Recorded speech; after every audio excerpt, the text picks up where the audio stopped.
Stop letting other people own you and decide how you feel today. Every time you let a bad email, a traffic jam, or one careless comment ruin your mood, you hand over the keys to your own happiness. And here's the thing, most people live their whole lives like this without even realizing it. But not you, not anymore. Today, I'm giving you the positivity blueprint, a proven step by step plan to protect your energy, master your mindset, and stay unshakable no matter what life throws at you.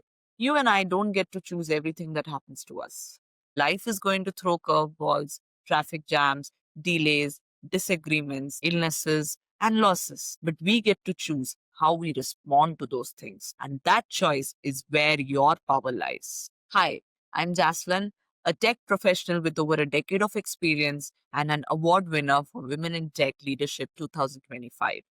Welcome to this space where we talk about the tools, strategies, and mindset shifts that you need to thrive in leadership, career, and life. So, in today's episode, I'm going to walk you through a step by step blueprint for creating more positivity in your life. We'll talk about how to start your mornings in a way that sets you up for success, how to reframe challenges so they don't control your mood, how to upgrade the way you talk to yourself, how to choose what you feed your mind, how to give positivity to others so it comes back to you, and how to build a resilience toolkit that helps you bounce back faster when life gets tough. Positivity is a skill that you can build.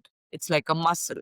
The more you work on it, the stronger it gets. And once you build that muscle, it doesn't just make you feel better, it changes your relationships, your work, your health, and even the opportunities that come your way. Along the way, I'll share personal stories, real life examples, and simple exercises you can start using today.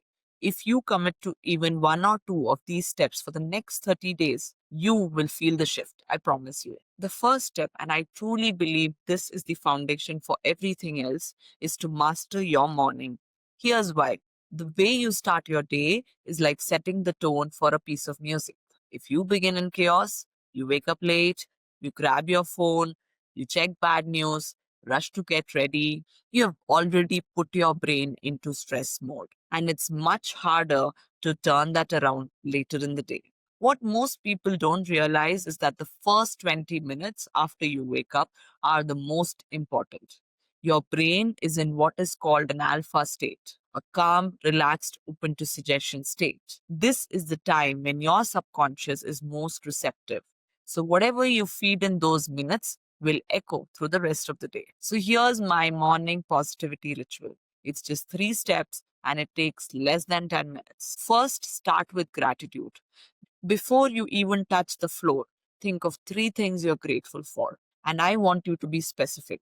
Don't just say, I'm grateful for my family. Say, I'm grateful for the way my daughter hugged me last night before she went to bed. Or, I'm grateful for the warm cup of coffee that is waiting for me in the kitchen. Specificity makes it real for the brain. The second step is to set a positive intention. This is one short sentence that acts like a compass for your day. It could be, today I will focus on solutions, not problems. Or, today I will stay calm no matter what happens. Point is to decide in advance how you want to show up.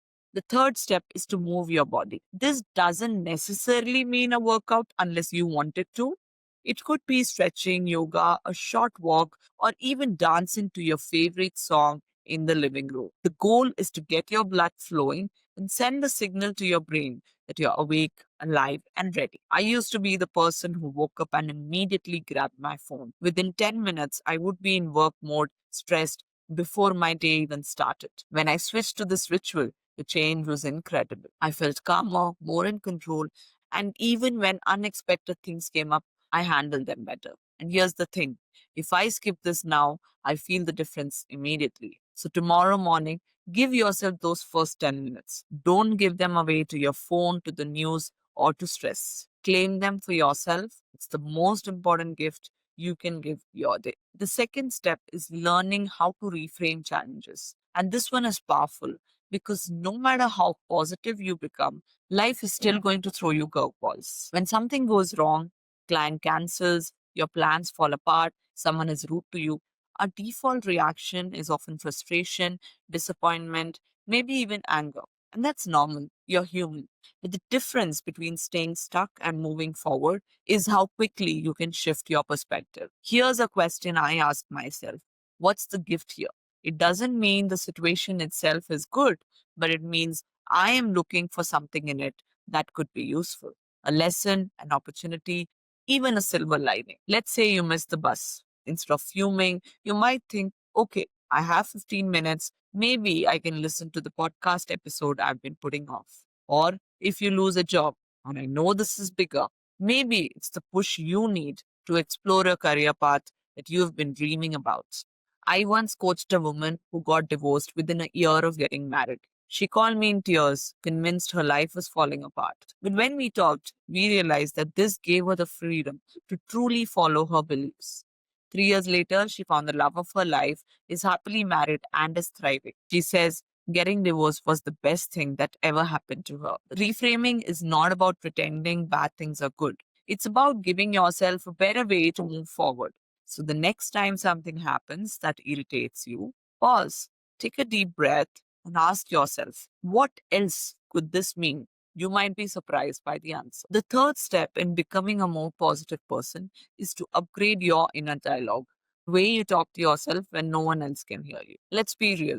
You talk to yourself all day long, and sometimes you don't even notice the things you're saying to yourself in your own head. That inner voice can be your greatest cheerleader or your harshest critic. And for many people, unfortunately, it's the critic that speaks the loudest. Here's the truth: the words you use with yourself become the beliefs you hold about yourself.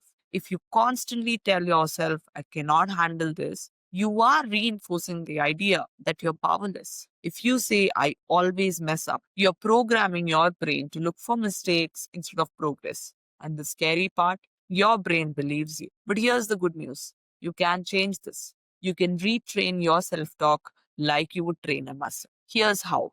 First, catch it in the act. For the next week, I want you to listen for all the negative phrases you say to yourself most often. Maybe it's, I'm so bad at this, or I will never get this right. Write them down in your phone or in a notebook. Awareness is the first step. The second step is to reframe it. Next to each phrase, write a replacement that's more empowering but still believable. For example, change, I can't handle this, I will figure it out. Change, I always mess up. Two, I'm learning and improving. And the third step is to repeat until it sticks. The first few times, it will feel strange, like you're lying to yourself. But remember, your old negative thoughts only feel natural because you have been repeating them for years. Give your new ones a chance to become the default. There was a time in my career where I would walk into meetings thinking, I hope I don't sound stupid. And guess what? That mindset made me nervous, made me speak too fast, and sometimes, yes, made me stumble. But when I started walking in telling myself I have valuable ideas to share, something shifted. My delivery was calmer, my voice steadier, and people started responding differently to me. And that was simply the power of upgrading myself. So start catching your inner critic this week. Every time you do, replace it with a stronger, kinder voice. Over time, you will notice that you're not just thinking differently, you're showing up differently. Step four is about choosing your inputs wisely, because you are the average of not only the people you spend the most time with, but also the information you consume. If you spend most of your day around negative, cynical, or overly critical people, it will drain you. If your social media is full of fear driven news, gossip, and unrealistic comparisons, you are feeding your brain a steady diet of stress. And if your physical space is cluttered and chaotic, it's hard to feel calm and focused. So here's what you want to do. First, audit your circle. Look at the people you interact with most: friends, family, and colleagues. How do you feel after spending time with them? Energized, inspired, and hopeful, or drained, anxious, and irritated? You may not be able to cut everyone out, especially family or coworkers, but you can adjust the amount of access they have to your mental space. The second thing you want to do is clean up your feed. Do a social media sweep. Unfollow or mute accounts that make you feel anxious, small, or constantly in comparison mode. Replace them with people and pages that inspire, educate, and uplift. Remember, you control what you consume. And the third thing we want to do is declutter your environment. Even your surroundings send messages to your brain. A messy, disorganized space can create mental clutter. Take 10 minutes at the start or end of your day to clear the surfaces you see most often: your desk, your kitchen counter, your bedside table. You will be amazed at how much lighter it feels. A few years ago, I did a social media detox where I unfollowed every account that made me feel less than. My feed went from being a highlight reel of other people's perfect lives to a place full of learning, encouragement, and humor. That single change made me calmer, more focused, and yes, more positive.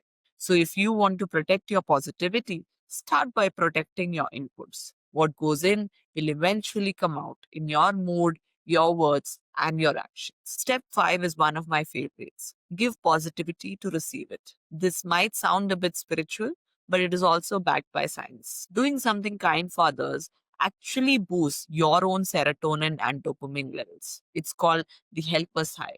The beautiful thing is, it doesn't have to be big or expensive. Small intentional acts of kindness can shift your mood in minutes. Here are a few ideas that you can incorporate into your daily life. First, smile at strangers when you pass them. Not the forced awkward smile, the genuine kind.